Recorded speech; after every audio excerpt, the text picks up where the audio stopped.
মা বাবা দিনমজুর, ছেলের চাকরিতে পরিবার কিছুটা সচ্ছলতা দেখেছিল। চাকরি বাতিলে আবার অন্ধকার নামলো পরিবারে। সুপ্রিম রায়ে চাকরি গেল 26,000 শিক্ষক ও শিক্ষক কর্মীর। রায় শুনে মানসিকভাবে ভেঙে পড়েন পোলবার জিতেন টুডু।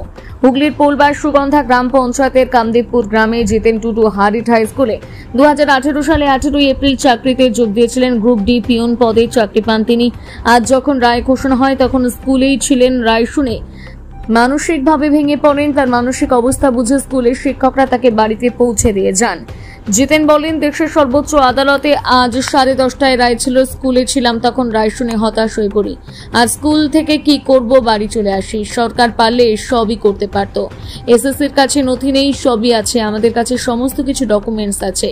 ওই মাঠ থেকে শুরু করে যা যা আপলোড করেছিলাম সেই সময় মা বাবা মাঠে কাজ করে আমাদের টাকা দেওয়ার কোনো ক্ষমতা ছিল না। আমাদের কোনো সোর্স ছিল না যে কাউকে হাতে পায়ে ধরতে চাইবো। পাশাপাশি আর কি বললেন শোনাবো।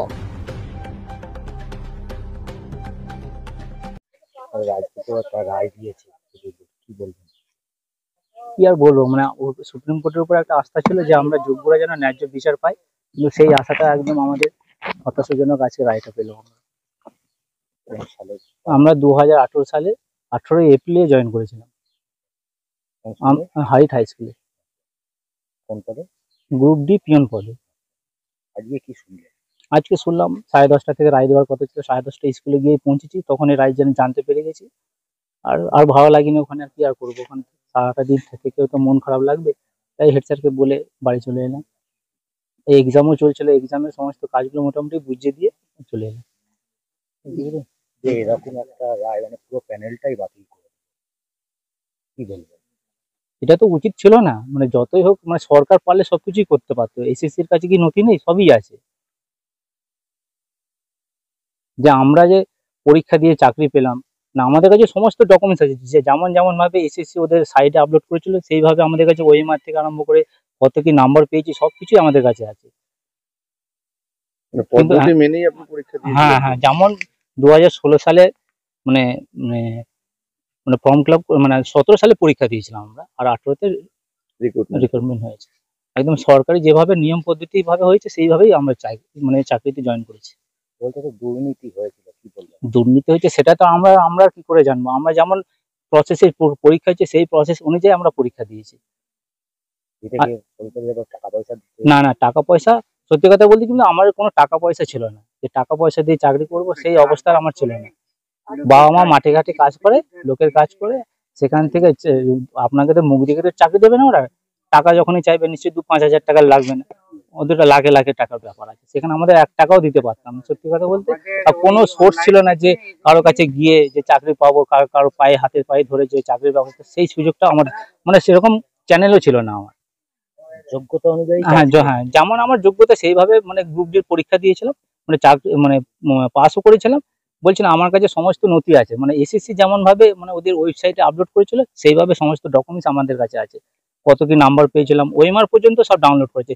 এসএসসি যখন ওএমআর গুলো মানে ওদের সাইটে আপলোড করেছে, নিশ্চয়ই ওরা মানে আমাদের গুলো মানে আপলোড করে দিয়েছে। সেইভাবে আমার নামের সাথে ওএমআর পুরো মিল আছে। আর হচ্ছে আপনার মানে আমরা যে প্রশ্নপত্র পর্যন্ত রাখা আছে। কিছু মানুষের জন্য আজ সব মানুষকে অবশ্যই কিছু মানুষের জন্য আমাদের সবাই। আর কি বলবো বলুন? আমার নাম জিতেন টুডু। কি করবেন পদক্ষেপের পরে? দেখা যায়, এখন চিন্তা ভাবনা এখনো কিছুই করিনি। সে তো অবশ্যই, যদি আইনি পরামর্শ আমাদের গ্রুপে যারা আছে তাদের সবাই একটা আলোচনা করি। নামটা কি? নাম জিতেন টুডু। এর আগে রেলের পরীক্ষাগুলো দিতাম, মানে এমনি মানে যেসব মানে গ্রুপ ডি গ্রুপ সি যেসব পরীক্ষাগুলো, টিচিং লাইনটা অতটা যায়নি। মানে নন টিচিংয়ে যেসব চাকরিগুলো আছে সবই কিছু করেছি না। আপনাকে বললাম মানে একটা প্রথম চাকরি মানে পরীক্ষা দিয়ে চাকরি পেয়েছি। পরীক্ষা দিলেন, ডাকা আসলো বাড়িতে, মানে সব কিছু মানে অ্যাডমিটের মাধ্যমে সব মানে চেক করেছি, সব কিছু মানে সব পেয়েছি। মানে আমার কাছেও কি বলুন তো, কল এসেছে, একটা ডেট দিল যে অমুক তারিখ আপনার আমাদের সে বর্ধমানে ওখানে যেতে হয়েছিল ইন্টারভিউর জন্য। তারপরে মানে আমাদের ফোন করেছে, ঠিক আছে, এরকম কোনো ব্যাপার না। যেমন নোটিফিকেশান আমরা পেয়েছি। চয়েস আরও ছিল। রায় তো বলেছিল 10:30 থেকেই দেবে, জানতাম। স্কুলে গিয়ে যখন এক্সামের প্রিপারেশন হবে সমস্ত কিছু টিচারদের বুঝিয়ে দিয়ে তারপরে হেড স্যারকে বললাম এরকম এরকম ব্যাপার স্যার, আসলে থাকো কিন্তু দেখুন স্যার যতক্ষণ থাকবো ততক্ষণই মন খারাপ লাগবে। ওখান থেকে আস্তে আস্তে বেরোয় সে আমাকে বাড়ি তো যেতেই হবে, তাতে কিন্তু আগেই চলে যায়, ওটাই সব থেকে আরও ভালো লাগবে। তারপরে কি স্কুল থেকে চলে এলেন? চলে গেলাম একটা ক্লার্ক, না স্যার অসুবিধা নেই, ঠিক আস্তে আস্তে চলে যাবে, নয় রাস্তা অল্প রাস্তা। হ্যাঁ যে সময় পেয়েছিল সেই পোর্টালটাই বাতিল করে দিয়েছে, কি বলবেন? হ্যাঁ ওইটা সেইটাই তো কি বলবো, আর সেই ছেলেটা চাকরি পেয়েছে, এখন বলছে টোটাল বন্ধ করে দেবে চাকরি, ওদের চাকরি থাকবে না, কি বলবো। এই ছেলে চাকরি পাওয়ার পর কি ভেবেছিলেন একটু সুরাহা হয়েছে? হ্যাঁ ছেলে চাকরি পাওয়ার পর ভেবেছিলেন একটু সচ্ছল হয়েছিল পরিবার? এটা সচ্ছল আর কি পরিবার, আমাদের আর কি আর সচ্ছল হবে, ওই তো যা মাইনে তো এই দিচ্ছিল, যাক ছেলেটা চাকরি পেয়েছে, এই যা কাজ করলে ওদেরটা সংসারটা চলে যাবে, এই আমরা ভেবেছি। সেটাও আজ হারাতে হলো। হ্যাঁ সেটাও জানাতে হলো। দুটো ছেলে আমার, একটা মেয়ে, ওই ছেলে একদিন ওই চাষবাসের কাজ করে, লোকের জমি নিয়ে ভাগে বুঝতে এসব কাটা ফাটা করি, এই নিয়ে চলি। খুব কষ্ট হয়ে পড়াশোনা করেছিল।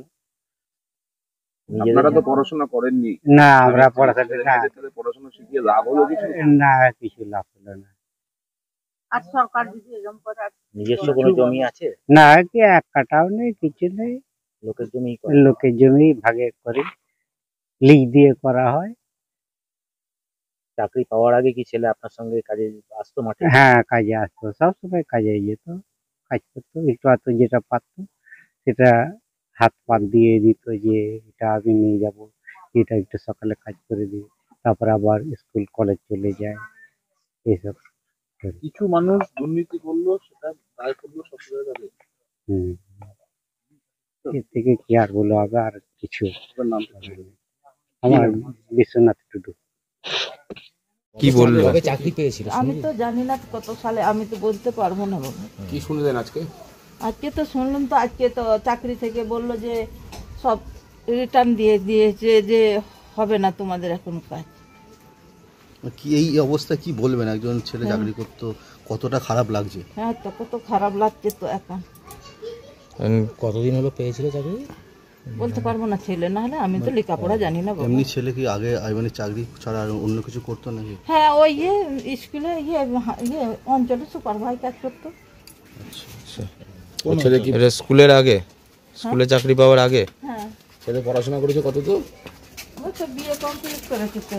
বিয়ে কমপ্লিট করেছে। হ্যাঁ জানেন কেন চাকরি দিয়ে আজকে সবার চাকরি বাতিল হয়েছে? দুর্নীতি হয়েছে তো জানেন এটা? এটা কি করে জানবো আমি? আপনার ছেলে কি দুর্নীতি করে পেয়েছিল না পরীক্ষা দিয়েছিল? পরীক্ষা দিয়ে পাস করে।